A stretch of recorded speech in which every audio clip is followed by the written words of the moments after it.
आप देख रहे हैं वतन समाचार। Sir Syed Ahmad Khan a private life, इस किताब का विमोचन जो है इंडिया इस्लामिक कल्चर सेंटर में किया गया। इसको यूं कहें कि ये किताब ऑलरेडी पब्लिश्ड हो चुकी थी, लेकिन इसका जो ट्रांसलेट वर्जन है इसका विमोचन किया गया। इसको अंग्रेजी में ट्रांसलेट किया है। अतहर फारूकी साहब ने, जो अंजुमन तरक्की उर्दू हिंद से वाबस्ता हैं लंबे समय से और उर्दू के एक बड़े मद्दाह और खादिम के तौर पर जाने जाते हैं, लेकिन उन्होंने इस किताब का तर्जुमा उर्दू से अंग्रेजी में किया है। इस किताब के विमोचन के मौके पर तीन अहम शख्सियात मौजूद थीं। Professor Ammar Farooqui, Delhi university, professor Mohammad Sajjad, AMU यानी अलीगढ़ मुस्लिम यूनिवर्सिटी, और साथ ही डॉक्टर हिलाल अहमद, CSDS। अपने दर्शकों को बता दें कि इस किताब के विमोचन में जो इसका अंग्रेजी वर्जन है उसमें बेहद शानदार, बेहद मानाखेज और यूं कहें कि इंतहाई मालूमाती जो तकरीर की वो प्रोफेसर सज्जाद ने की, जिनका संबंध अलीगढ़ मुस्लिम यूनिवर्सिटी से है। उन्होंने सर सैयद के ताल्लुक से कई सारी गलतफहमियों का इजाला किया। सर सैयद के फर्जंद के ताल्लुक से कई सारी गलतफहमियों का इजाला किया। उन्होंने बताया कि सबसे अहम बात यह है, जो उन्होंने कई ऐसी चीजें बताई, उसमें से इंपॉर्टेंट बात यह, उन्होंने ये भी बताया कि सर सैयद के बारे में ये जो प्रोपेगेंडा है कि सर सैयद शराबी थे या शराब पीते थे, इसका तथ्यों से दूर दूर तक कोई लेना देना नहीं है। ये बिल्कुल झूठ है, बकवास है और बेबुनियाद है। साथ ही उन्होंने ये बात जरूर इसको इंडोर्स किया या इसको एक्सेप्ट किया कि सर सैयद अफसरों के लिए शराब को परोसने में और उसकी अदायगी अपने जेब से करने में, उसकी रकम की अदायगी को मायूब नहीं समझते थे। प्रोग्राम में एक बात ये भी सामने आई कि सैयद महमूद, जो सर सैयद अहमद खां के साहबजादे और फर्जंद थे, वो शराब पीते थे, इस पर कोई इख्तलाफ नहीं, लेकिन जिस तरह से उनके किरदार को मजरूह किया मोहसिनुल मुल्क ने, वो बड़े शर्म की बात है कि अगर उन्होंने उनके वालिद की तदफीन में जो पैसे खर्च आए थे या उस वक्त जो भी रिवायात थी उसके ताल्लुक से, और कुछ पैसे खर्च कर भी दिए, तो उसका उन्होंने एहसान जताया कि एक अच्छे दोस्त का ये काम हो सकता है। हालांकि सैयद महमूद की जो कुर्बानियाँ हैं, ये जो फलसफा था, सर सैयद के तीन दोस्त उस पर पूरी तरह से सहमत नहीं थे, चाहे वो मौलवी साहब हों, चाहे वो वक़ारुल मुल्क हों या मसीहुल मुल्क हों, मोहसिनुल मुल्क हों, और सबसे ज़्यादा जो उसको सपोर्ट किया वो सैयद महमूद उसके साथ खड़े रहे। उन्होंने इस बात से भी पर्दा उठाया, चूंकि मोहसिनुल मुल्क MAO यानी मोहम्मदन एंग्लो ओरिएंटल कॉलेज के सेक्रेटरी बनना चाहते थे, और अंग्रेजों की नजर में जो MAO कॉलेज का जो सेक्रेटरी होता था, उसकी नजर एक मुस्लिम मंत्री के तौर पर, उसकी इमेज या ये कहें कि मुस्लिम प्राइम मिनिस्टर के तौर पर होती थी। और सरकार अगर मुसलमानों तक कोई बात पहुंचाना चाहती थी तो वो उसी कॉलेज के सेक्रेटरी के जरिए से पहुंचाना चाहती थी, और मोहसिनुल मुल्क ये सेक्रेटरी का ओहदा नहीं पा पाए, इसलिए उन्होंने ये पूरा प्रोपेगेंडा रचा या इस तरह से बदनाम किया, और इसके लिए वक़ारुल मुल्क ने कई मौकों पे अड़ंगा भी डाला और बाद में उनको उभारा भी। इस बात का भी इंकशाफ किया गया कि जो 74 एकड़ जमीन जो है, जो कॉलेज को अलॉट की गई थी, एक मौका ऐसा आया, ऐसा लगा कि उसको कैंसिल कर दिया जाएगा, उसके कैंसिलेशन की फाइल चलने लगी, लेकिन चूंकि सर सैयद के मरासिम वाइसराय से बेहद करीबी थे, इसलिए बाद में उस फाइल को उन्होंने पुटअप करवाया और फिर उसको दिलवाया, और वो जमीन अलॉट हुई और कैंसिल होने से रह गई। एक बात ये भी प्रोग्राम के अंदर आई कि रजा, जो उनके बेहद करीबी दोस्त थे, जो लावलत थे, पटना के बड़े रईस थे, उन्होंने मोहम्मदन एंग्लो अरबिक स्कूल भी बाद में उसी तहरीक से मुतासिर होकर के पटना में बनाया, जो आज ओरिएंटल कॉलेज के नाम से जाना और पहचाना जाता है। सर सैयद को एक बड़ा चंदा देते थे। हालांकि सर सैयद अक्सर उनकी बेहद तारीफ किया करते थे अपने करीबी दोस्त होने के नाते, लेकिन तफरीहन जो है वो कहते थे, हालांकि रजा बिहारी हैं, आज भी आपस में एक दूसरे से तफरीह में या अजराह मजाक या अजराह तफन्नुन इस तरह की बातें कही जाती हैं। तो ये कई तरह के इस तरह के चौंकाने वाली चीजें आई, कई तरह के इंकशाफात हुए, बेहद मालूमाती प्रोग्राम रहा। जो इंडिया इस्लामिक कल्चर सेंटर के प्रेसिडेंट हैं, देश के पूर्व विदेश मंत्री सलमान खुर्शीद, उन्होंने भी कहा कि ये ऐसा पहला मौका है कि जब ऐसा महसूस हुआ कि इंडिया इस्लामिक कल्चर सेंटर में डिबेट और डिस्कशन का मेयार जो है एक विश्व स्तरीय हो चुका है, और बगल के जो सेंटर्स हैं आसपास के, हम उनके बराबर या उनसे आगे निकलने की कोशिश कर रहे हैं, और एक दिन हम उसमें जरूर कामयाब होंगे। इस किताब को लेकर के वतन समाचार ने बात की किताब के मुतरजिम डॉक्टर तहर फारूकी से, उसके अलावा सर सैयद के आशिक़े सादिक प्रोफेसर अख्तरुल वासे से, और साथ ही इंडिया इस्लामिक कल्चर सेंटर के अध्यक्ष और साथ ही पूर्व विदेश मंत्री सलमान खुर्शीद से। उन्होंने क्या कुछ कहा, आइए देखते हैं ये खास रिपोर्ट। क्या देखिए, वो बज़ाहिर तो उसका लोकार्पण जो आप भी कहें उसका रिलीज जो है वो अलीगढ़ में होनी चाहिए थी, अलीगढ़ में हो चुकी है। और अब उसको जितनी दूर तक हम लोग पहुंचा सकें और जिस जिस खित्ते में इसको हम ले जा सकें, वो एक बहुत बड़ी जिम्मेदारी हमारी है। जिसने लिखना था, जिसको लिखना था उसने लिख दिया, जिसको तर्जुमा करना था वो तर्जुमा कर दिया, जिसको छपवाना था उसने छाप दिया।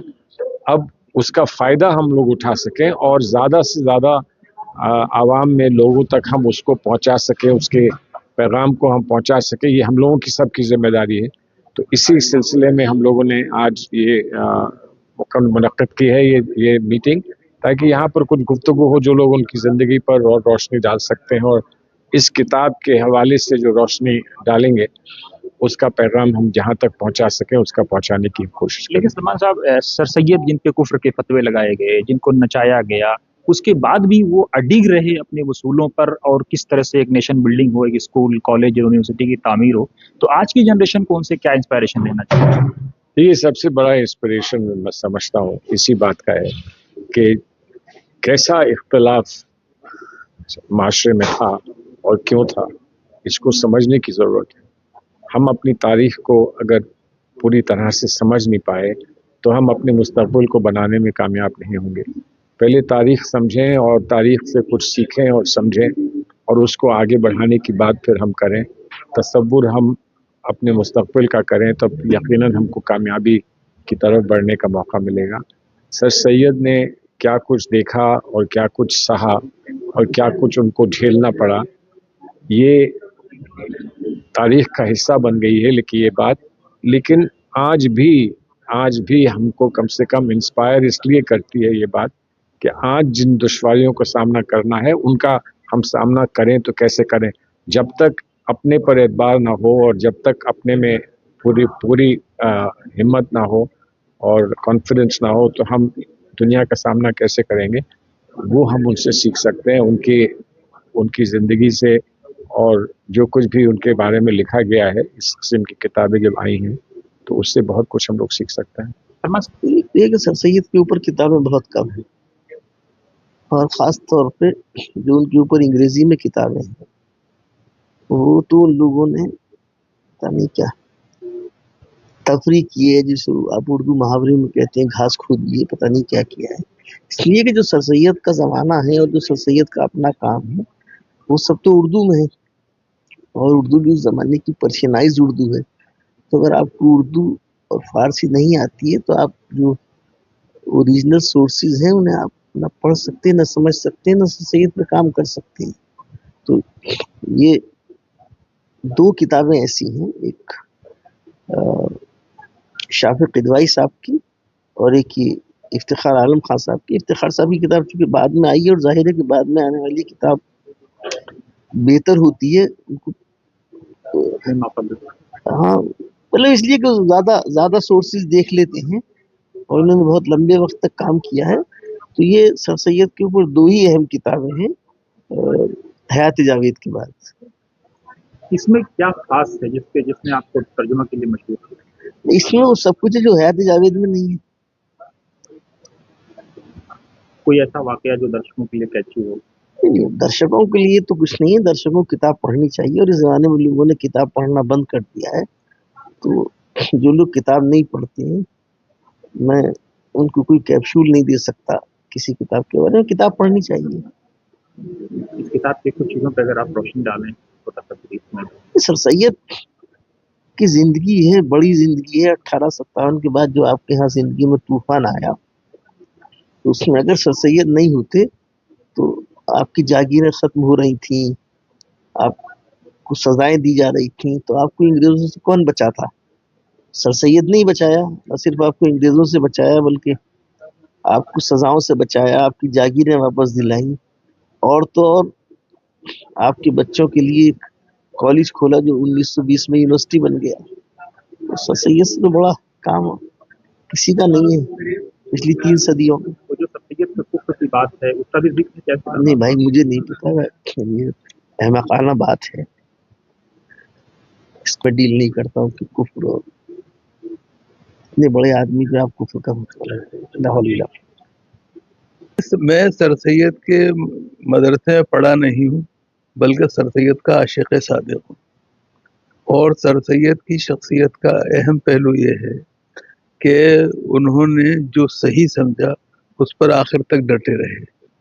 और सबसे बड़ी बात जो है वो ये है कि उन्होंने इस बात की कभी परवाह नहीं की कि लोग क्या कहते हैं, बल्कि उनके यहाँ ये बात थी कि उनके ख्यालात जो चाहें हों, लेकिन उनकी शख्सियत की सबसे बड़ी खूबी ये है कि अगर लोग बुनियादी तौर पे इजमा नहीं हुआ है उनके ख्यालात पर, तो उन्होंने उस पर कभी इसरार नहीं किया कि मानो। मिसाल के तौर पे जब कॉलेज के अंदर वो थियोलॉजी का निसाब शुरू करने वाले थे, तो उनके ख्यालात बिल्कुल जुदागाना थे, लेकिन उन्होंने अपने ख्यालात को नहीं थोपा और ये नहीं कहा कि मदरसा मेरा कायम किया, जिसे पढ़ना हो पढ़े और आन के मेरे ख्यालात का मुताला करे, बल्कि उन्होंने मौलाना कासिम नानोतवी को ख़त लिखा कि आप कोई ऐसा आदमी जो रासिखुल अक़ीदा हो और आपकी नज़र में पुख्ता हो दीन के मामले में, उसको नाम भेजिए मुझे।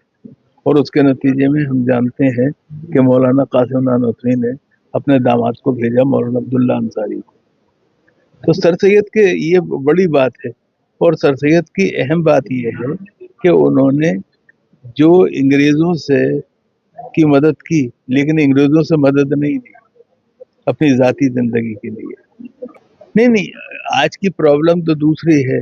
कुरान करीम में ये कहा है अल्लाह रब्बुल इज़्ज़त ने कि ला इकराह फिद्दीन, दीन में कोई ज़ोर ज़बरदस्ती नहीं। लेकिन हमारे यहाँ दीन में ज़ोर ज़बरदस्ती नहीं, मसलकों में ज़ोर ज़बरदस्ती आ गई। ये सबसे बड़ी बदनसीबी की बात है, जिसकी तरफ हमेशा हमें ख्याल रखना चाहिए। और हमें ये ख्याल रखना चाहिए कि अल्लाह के आखिरी नबी सल्लल्लाहु अलैहि वसल्लम काफिरों को मुसलमान बनाने के लिए आए थे, मुसलमानों को काफिर बनाने के लिए नहीं आए थे। ये तकफीर का कारोबार कम बंद होना चाहिए।